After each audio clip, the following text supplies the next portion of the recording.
Assalamualaikum warahmatullahi wabarakatuh. Salam sejahtera untuk kita semua.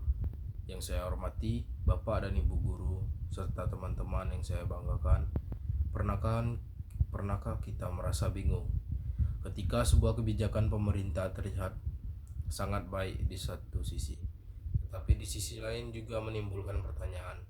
Hari ini saya ingin mengajak kita semua berpikir bersama tentang satu hal yang sedang ramai diperbincangkan, yaitu MBG atau makanan bergizi gratis.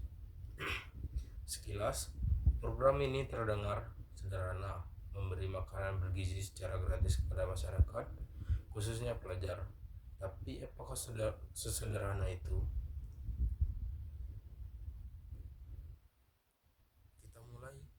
Mari kita mulai dari sisi pro, sisi yang mendukung.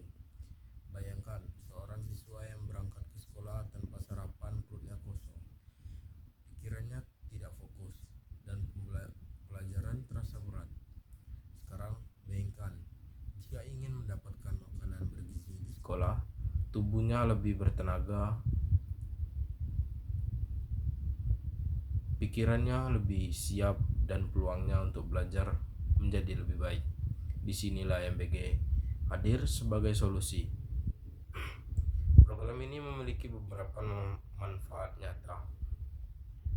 Pertama, meningkatkan kesehatan dan gizi masyarakat, terutama anak-anak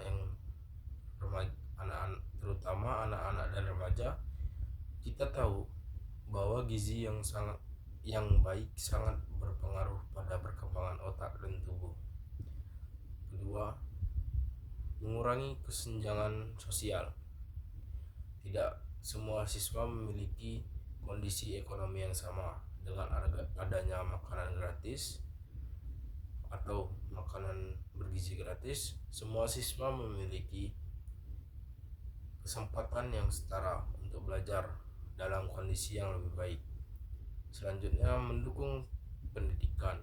Mereka pada dasarnya siswa yang sehat adalah siswa yang lebih siap menerima pelajaran. Tidak hanya itu, MBG juga bisa memberi dampak ekonomi. Jika bahan makanan diambil dari petani lokal, maka program ini bisa mendorong perekonomian daerah. Petani, pedagang, hingga pelaku UMKM bisa ikut merasakan manfaatnya. Sampai di sini kita mungkin berpikir, kalau begitu program ini sangat bagus kan? Namun mari kita lihat dari sisi yang lain. Karena setiap kebijakan sebaik apapun pasti memiliki tantangan.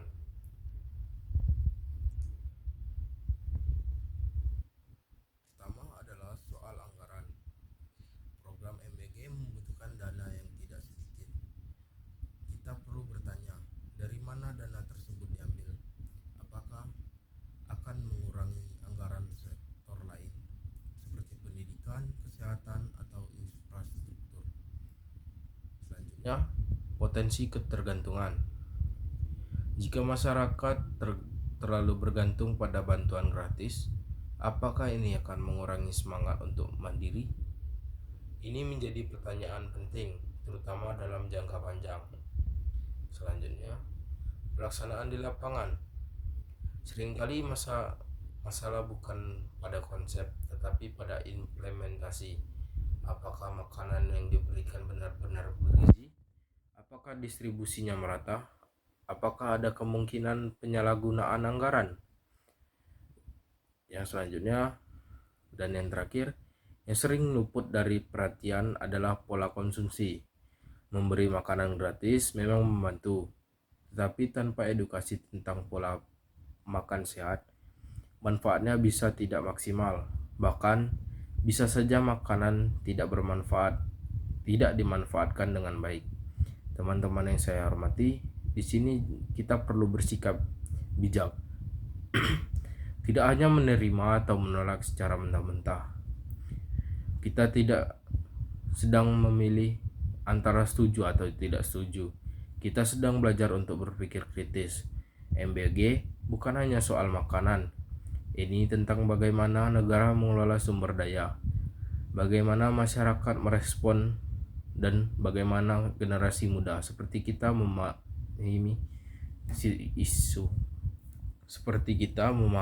isu sosial. Saya ingin mengajak kita semua untuk merenung sejenak. Jika kita mendukung MBG, maka kita juga harus mendorong transparansi dan pengawasan.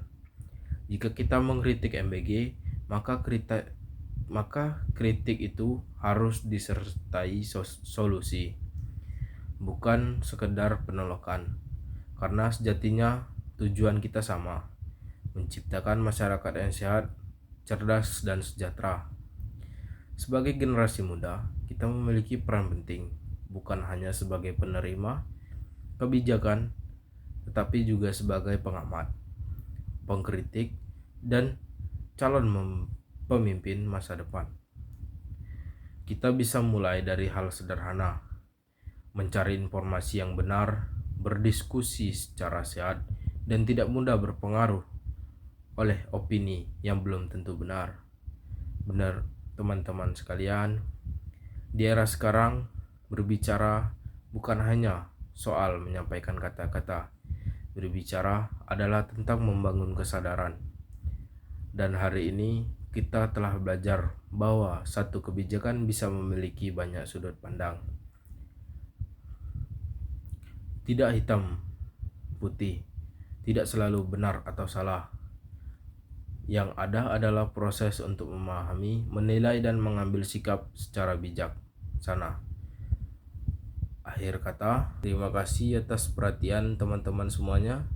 Wassalamualaikum warahmatullahi wabarakatuh.